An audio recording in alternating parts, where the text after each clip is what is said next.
everybody. WHIP time is 12 o'clock. It is the lunch hour. Zach Gelb here with you, flying solo today. A lot going on in the sports world with everything going on with the Deflategate. We have NHL playoffs and NBA playoffs as well. So let's go up to New York right now and welcome in the co-host of the Michael K. Show. And he'll be ice level for Game 7 tomorrow night between the Rangers and the Washington Capitals at the world's most famous arena, Madison Square Garden. And that is our good friend, Don Greca. Don, Zach Gelb here in Philly. Thanks for a few minutes. How are you today? Oh, my pleasure, Zach. How are you? I'm doing great, and I'm sure I'll see you tomorrow night before Game 7. I'll be up there at the Bridge as I'm there for each and every Rangers home game, covering it for the media front on this station. But I do have to ask you, because there is a big thing going on right now in all of sports, and that is Deflategate, before we talk a little bit of pucks. Yesterday, the NFL came down hard on Tom Brady. He gets 4 games, and there's $1 million fine to the Patriots organization and a loss of 2 draft picks. Where do you sit on this? Too soft, too strict, or just about right for what Roger Goodell did yesterday to the Pats?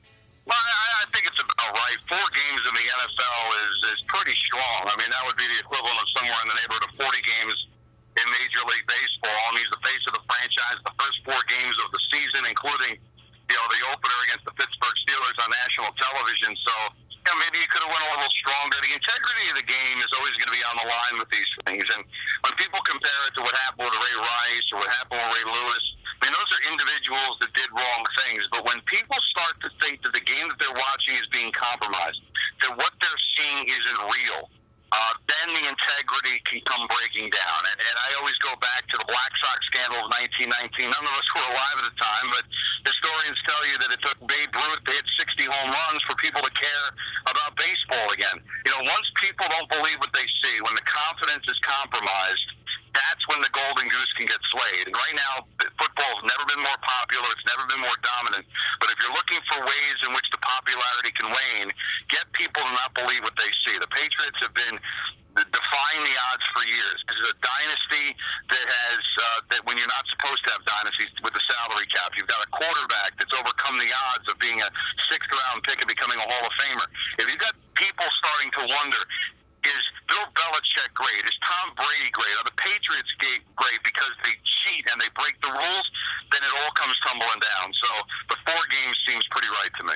So at the end of the day, because I do agree with you have a large portion of people out there saying, hey, let's finally take down the Patriots, and they're wondering about the integrity of the game. And Tom Brady, this is the second time the Patriots have been faced with something, going back to Spygate and now Deflategate. To me, he's still one of, if not the greatest quarterbacks of all time. He's top 2 in my books.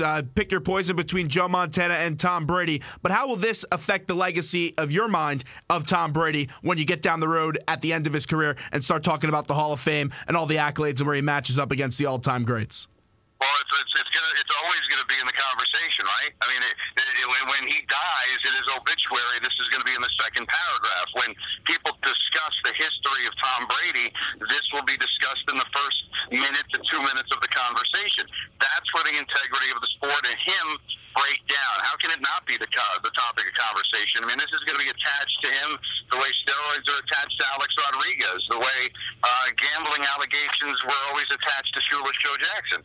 So that's something that's always going to be a part of his legacy. Still a great quarterback? Absolutely, but this will always be a part of the conversation. Before we talk Rangers, I know we only got a few minutes with you, but you're such a bright hockey mind. The Flyers are without a head coach as Ron Hextall fired Chief and Craig Berube. Who do you think will be the next head coach of the Flyers? Here are some guys on your list. Oh, geez, that's a good question. There's so many great, could Ken Hitchcock eventually come back? I mean, I've always thought that they had success with him.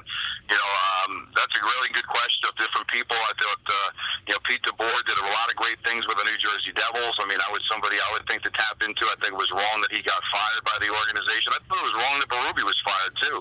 I thought he did some nice things, but I think that's an organization that needs a former head coach, needs a coach that's had success before. The fan base certainly deserves it. I'm not sure I want to go with a neophyte guy. I want to go with a guy that's got some experience of going to a Stanley Cup final, coaching for a long time. The last thing I think you want is a neophyte in a big market like that for a team that I don't think is that far away.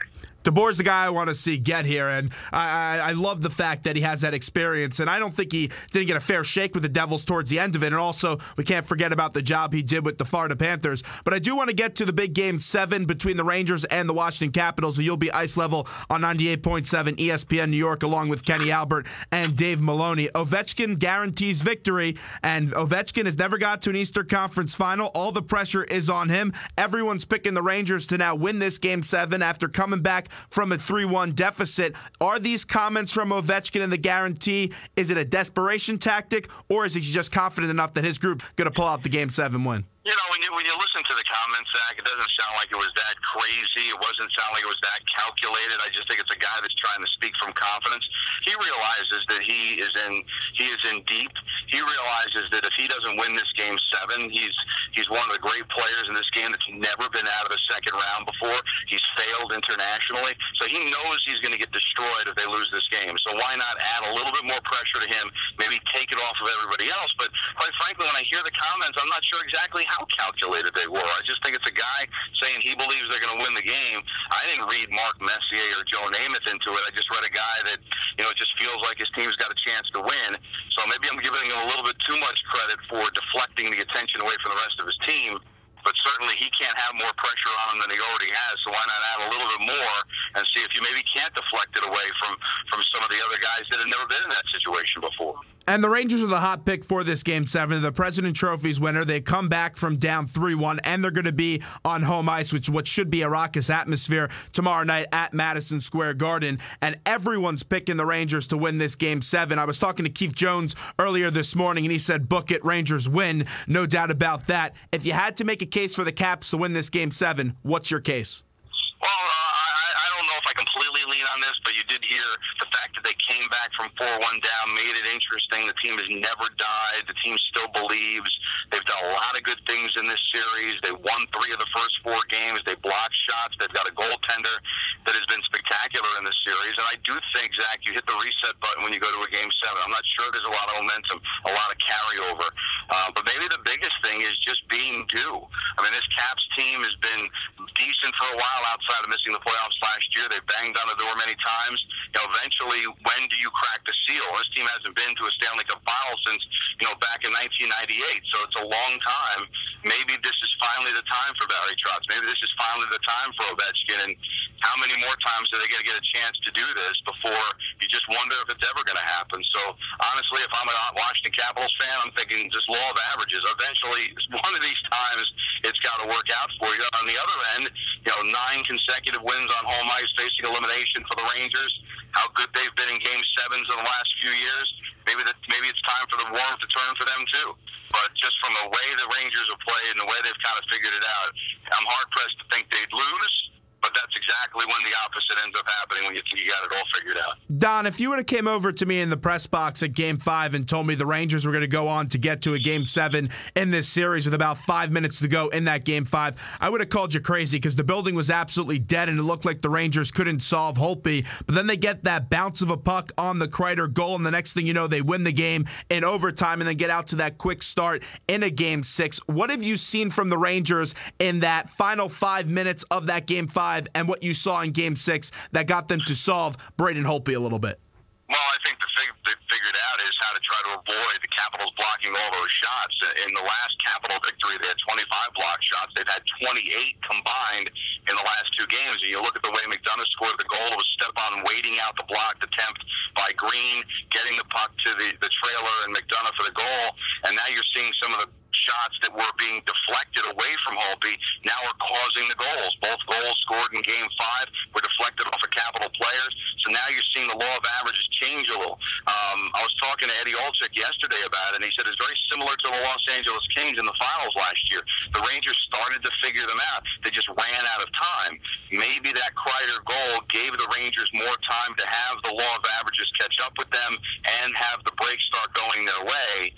Maybe they were able to hang around long enough to now getting things to even out to where they can now use what the Capitals had to their advantage to now to the Rangers' advantage. Wrapping up with Don Greca for 98.7 ESPN. You can catch him ice level tomorrow night for the Game 7 between the New York Rangers and the Washington Capitals. Also the co-host of the Michael K. Show in the afternoons. Henrik Lundqvist, it is such a privilege to cover him, and each and every time I go into a building, I'm amazed at what he does in that net for the New York Rangers. He is just their rock. He's their MVP, quite frankly, and he's missed all this time this year, and he's just been sensational in this postseason. But he did look a little bit tired than usual after that Game 6. I bet you this rest, he's not too sad about that.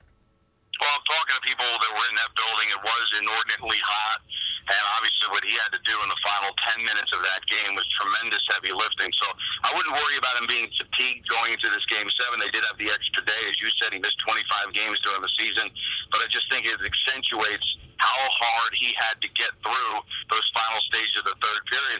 And when you talked about, and another reason why the Capitals can believe is how well they played in those final 10 minutes, and maybe that can carry over into Game 7, just to know that even though they lost the game, they kind of figured out a way to be able to at least put some more pressure on Lundqvist. That'll be the big thing. Can they figure him out? Can they get the key goal? Yeah, he gave up 3, but he didn't give up a goal. Made a couple of good saves on Ovechkin when he couldn't afford to give one up. So that's going to be a safe they're going to have a difficult time trying to crack tomorrow. Don, I want to see if you could confirm or deny this. A very reliable source gave me this information, and I'm really intrigued to hear what you have to say about it. Michael K. always teases you about that indoor pool. Is it true or not that you offered Henrik Lundqvist a trip into your home in that indoor pool to rest up and get ready for the Game 7 to clear his mind? No, there is no pool to rest up in. It's in-ground. It's not indoors. Michael is fibbing, and people want to believe the narrative. And even if I did have an indoor pool, I don't think Hank needs it. All right, Tom, we'll see you tomorrow night. We appreciate a few minutes. Thanks so much. Yeah, everybody.